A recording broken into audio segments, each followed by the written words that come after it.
পৃথিবীতে সবচেয়ে সহজ চিকিৎসা পদ্ধতি হচ্ছে ক্যান্সারের। ক্যান্সারের সবচেয়ে সহজ চিকিৎসা পদ্ধতি, ঘরে বসে চিকিৎসা সম্ভব। কিভাবে?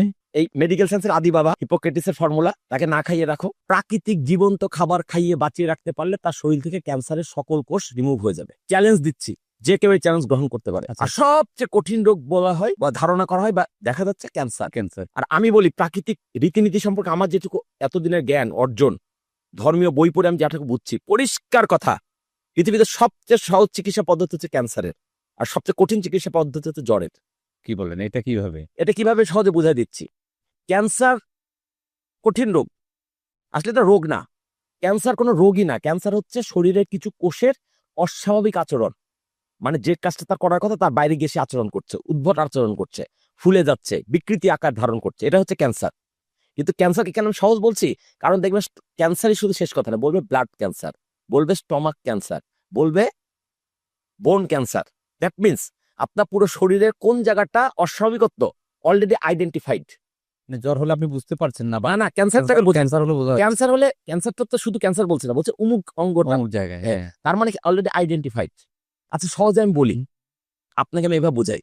আমি আপনাকে বললাম যে তুমি অমুক দেশে যেও না, ওই দেশে তোমার জন্য হত্যাকারী অপেক্ষা করছে, তাহলে পুরো দেশটা কিন্তু আপনার জন্য ভয়ঙ্কর। কিন্তু আমি যদি বলি অমুক দেশের অমুক জায়গায় শুধু যেও না, কারণ হত্যাকারীটা ওইখানে আছে, আপনাদের ব্যাপারটা সহজ হয়ে গেল না? স্পেসিফিক হয়ে গেল। এটা আমি বোঝাতে চাচ্ছি। ক্যান্সারকে আমরা জটিল করে তুলেছি, কিন্তু আসলে ক্যান্সার জটিল না। ক্যান্সার অলরেডি আইডেন্টিফাইড যে শরীরের এই অঙ্গটা ক্ষতিগ্রস্ত। আপনি যখন চিহ্ন করে ফেলছেন ওই জায়গা ক্ষতিগ্রস্ত, ওইটা ঠিক করে ফেলেন। আর জ্বরকে আমি কেন কঠিন রোগ বলছি, কঠিন সমস্যা বলছি, কারণ জ্বরটা মানে শরীরে কোনো না কোনো জায়গায় ক্ষতিকর কিছু ঢুকছে, কোন জায়গায় আনআইডেন্টিফাইড। তাহলে একটা রোগ চিহ্নিত, একটা অচিহ্নিত, কোনটা সহজ? আপনি কমন সেন্স দিয়ে বলেন। অবশ্যই চিহ্নিতটা। চিহ্নিত হতো ক্যান্সার, তাহলে ক্যান্সার সহজ, জ্বর কঠিন। এবার আসেন ক্যান্সারের চিকিৎসা পদ্ধতি। যদি ক্যান্সার হয়ে যায় কারো, প্রচলিত মেডিকেল সায়েন্সের ভাষায়, হ্যাঁ, তাহলে প্রথম তার চিকিৎসা কি? ওই এই মেডিকেল সায়েন্সের আদি বাবা, দ্যাট মিনস হিপোক্রেটিসের ফর্মুলা, তাকে না খাইয়ে রাখো। ক্যান্সারের সবচেয়ে সহজ চিকিৎসা পদ্ধতি, ঘরে বসে চিকিৎসা সম্ভব। কিভাবে? প্রথম আইডেন্টিফাই হলো সিরিয়াস তার কোন একটা অঙ্গ সমস্যা, কোন একটা অঙ্গে, যে কোনো অঙ্গে, তাকে টানা 3 থেকে 5 দিন, ক্ষেত্র বিশেষে 7 দিন পর্যন্ত শুধু লেবু পানি মধু খাইয়ে রাখতে হবে। লেবু পানি আর মধু, 1 গ্লাস গরম পানির মধ্যে, হালকা কুসুম গরম পানির মধ্যে একটু লেবুর রস আর 1 চামচ মধু। ধরেন আপনি সকালে ঘুম থেকে উঠে পরে সকাল 6টা একবার খেলেন, 1 ঘন্টা পর 7টা একবার খাবেন, 8টা একবার খাবেন, 9টা একবার খাবেন, 10টা, এভাবে সন্ধ্যা সূর্যাস্ত পর্যন্ত যে কয় গ্লাস হলো খেলেন। আচ্ছা, তারপর আপনি সূর্যাস্ত হয়ে গেল, ওই পানিও খাওয়ার দরকার নেই, লেবু পানিও খাওয়ার দরকার নেই। আবার পরদিন সকাল থেকে লেবু পানি মধু, লেবু পানি মধু, লেবু পানি মধু, এইভাবে টানা 3 থেকে 7 দিন পর্যন্ত ক্যান্সারের ভয়াবহতার ভিত্তিতে। আচ্ছা, গেলে শরীরের ভেতরের নতুন করে খাবার পাচ্ছে না, পুরনো যেগুলো আক্রান্ত তারাও কিন্তু আর নতুন করে কোনো খাবার পাচ্ছে না, তারা শরীর থেকে পালাতে বাধ্য হবে। লেবুটা কাজ করবে হচ্ছে ক্লিনজিং এর, পরিষ্কার করার, কোষগুলাকে পরিষ্কার করবে। আর মধুটা হচ্ছে এই যে আমরা নর্মাল খাবার খেলে ক্যালোরি পাই, এই ক্যালোরি পূরণ করবে। মানে পেট ভরার জন্য আমরা যেগুলো খাই সেই সেটার জায়গায় মধুটা দিয়ে আপনার ওই এনার্জিটা বাঁচিয়ে রাখবে। এনার্জিটা বাঁচিয়ে রাখে। আমি ব্যাপারটা বোঝাতে পারছি কিনা? তাছাড়া পবিত্র কোরআনে সূরা নাহলে আল্লাহ পাক পরিষ্কার বলে দিয়েছেন মধুর মধ্যে রয়েছে ব্যাধির প্রতিকার, সকল ব্যাধির প্রতিকার। তাহলে আপনার ক্যান্সার হলেও মধু লাগবে, জ্বর হলেও মধু লাগবে, হার্টে ব্লকেজ হলেও মধু লাগবে, প্রেশার বাড়লেও মধু লাগবে, কমন সেন্সের কথা ডায়াবেটিক হলেও মধু লাগবে, হয়তো পরিমাণে কম লাগবে কিন্তু লাগবে।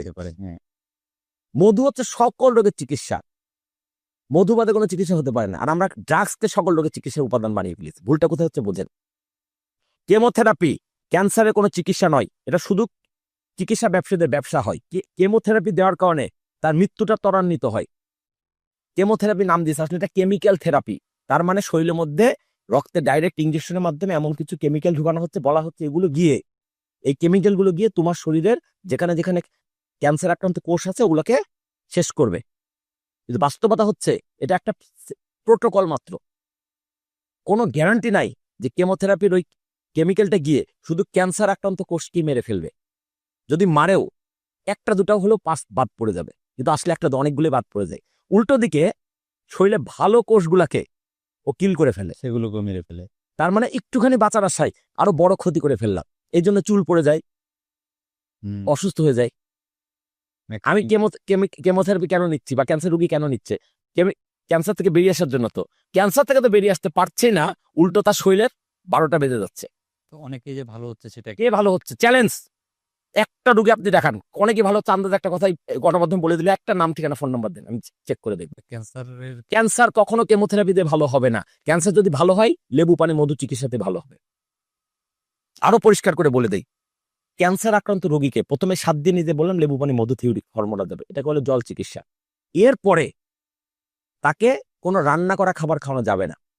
আমি নিশ্চিতভাবে বলছি, যে কোনো ক্যান্সার আক্রান্ত রোগীকে 6 থেকে 9 মাস আগুনের স্পর্শবিহীন প্রাকৃতিক জীবন্ত খাবার খাইয়ে বাঁচিয়ে রাখতে পারলে তার শরীর থেকে ক্যান্সারের সকল কোষ রিমুভ হয়ে যাবে। চ্যালেঞ্জ দিচ্ছি, যে কেউ এই চ্যালেঞ্জ গ্রহণ করতে পারে। আচ্ছা, তাহলে মধু, লেবু, পানি এটা 3 দিন 4 দিন 7 দিন খাবে, 7 দিন।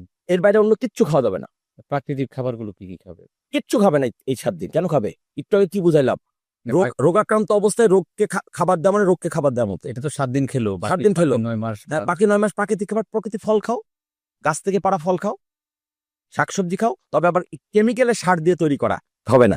কেমিক্যালের সার দিয়ে তৈরি করা হবে না। আচ্ছা। একদম রাসায়নিক সার মুক্ত, কীটনাশক মুক্ত, ন্যাচারালি যেটুকু হইছে